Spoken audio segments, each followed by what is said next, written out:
Further, the ground of exception is itself subject to certain limitations that the Indian Penal Code puts for it. And those grounds of limitations subject to which the ground of provocation can be claimed as a ground of partial defense for murder are, firstly, that this provocation should not be sought by the accused voluntarily, or he shouldn't be doing an act which provokes the other person to do another thing and that thereby again provokes the accused to commit an offense. Hence, the provocation should not be the one which is voluntarily sought by the accused.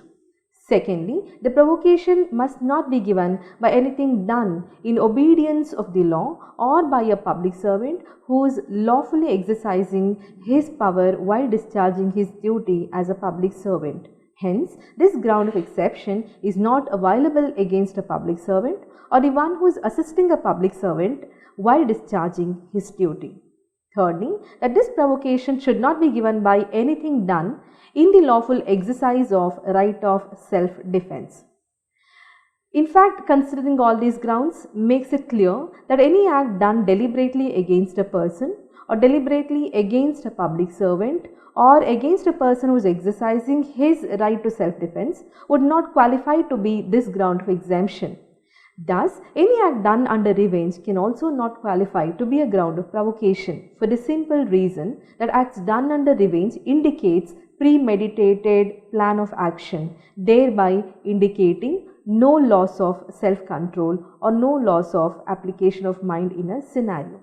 Now, the Supreme Court in Nanavati case further clarifies that the circumstances which induce a desire for revenge or a sudden passion of anger are not enough to come under this ground of exception. Indeed, circumstances which induce a desire for revenge are inconsistent with the provocation ground, since the cautious formulation of the desire for revenge means that the person has had time to think, to reflect, and that would itself negate the very application of this ground of defense, which purely applies in a case of sudden temporary loss of self-control.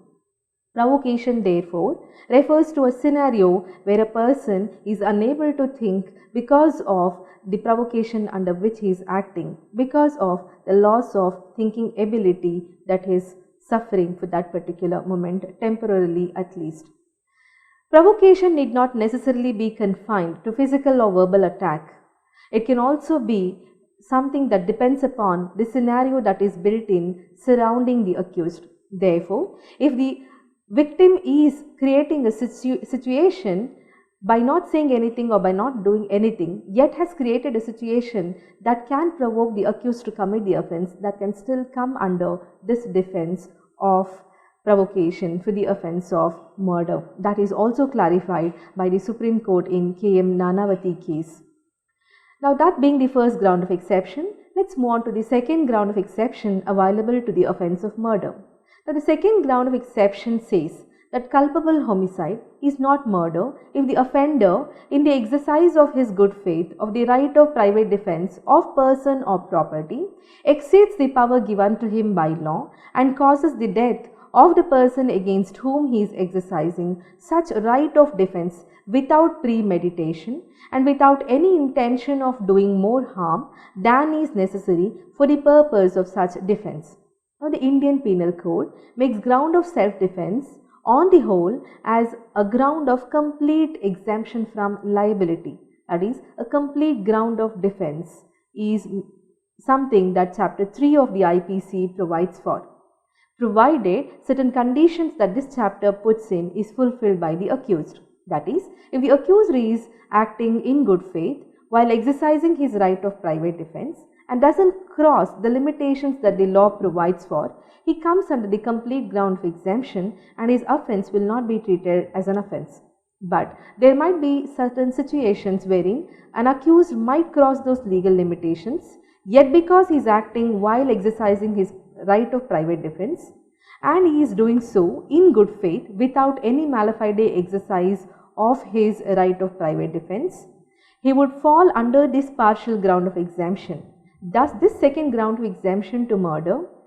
applies to a scenario which otherwise doesn't fall under the complete ground of exemption for the reason that the accused has crossed the legal limitations that the law provides for. He falls under this ground of partial exemption for the reason that he is still acting in good faith while exercising his right of private defense, either to defend his property or to defend his person. Now, in order to get this ground of exception, it is essential for the accused to prove that the act must be done in the exercise of his private defense of person or property, and then secondly, that the act done by him was purely under good faith without any mala fide intention. Thirdly, that the person doing the act must have exceeded his right given to him by the law, that is under chapter 3 of the IPC, and the act must have been done without any premeditation and without any intention of causing more harm than what was necessary under the ground of private defense. That refers to the principle of proportionality. Thus, an accused, while exercising his right of private defense in good faith, unfortunately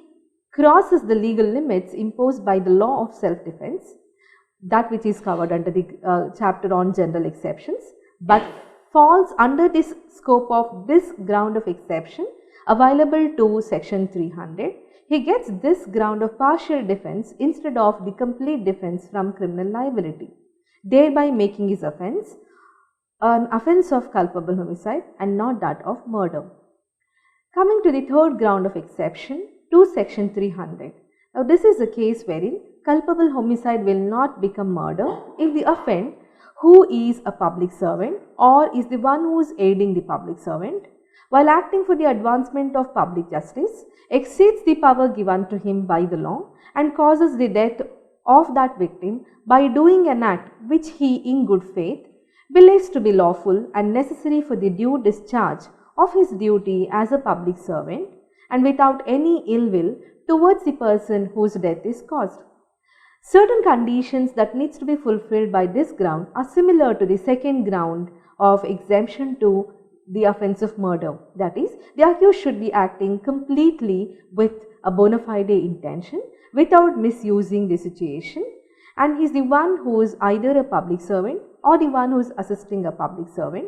while exercising his rights and while discharging his duty under the lawful authority conferred upon him by the law. He ends up committing the offence of causing death of the victim. However, because his whole act is done without any mala fide intention and whilst exercising his duty conferred upon him by the law, he gets this ground of partial exemption from criminal liability. While exercising his duty, in case he ends up committing the offence, criminal law gives him this immunity by conferring him this partial ground of exemption. Now, under general chapter that talks about the general exceptions to criminal liability, that is under IPC,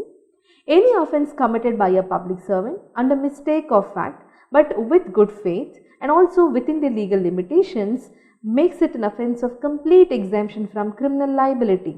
But over here, this is a scenario wherein he is crossing his legal limitation, yet because he is acting in good faith, instead of falling under the ground of complete exemption, his case falls under the ground of partial exemption, thereby making it not an offence of murder, rather an offence of manslaughter, that is culpable homicide.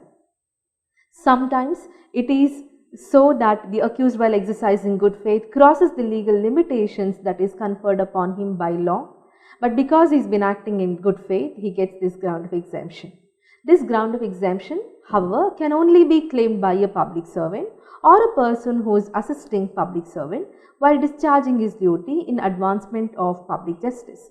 Now, this defense protects this public servant or the one who is assisting him when they exceed the power conferred upon them by the law and thereby cause the death of the victim. And in order to come under this ground of exemption, it's essential that the accused proves that whatever he did was without any ill will or without any mala fide intention. In fact, we have a case which was the one in which a public servant gets this partial ground of exemption, and that is Dhaki Singh versus Estate, where a suspected thief who was arrested by a public servant while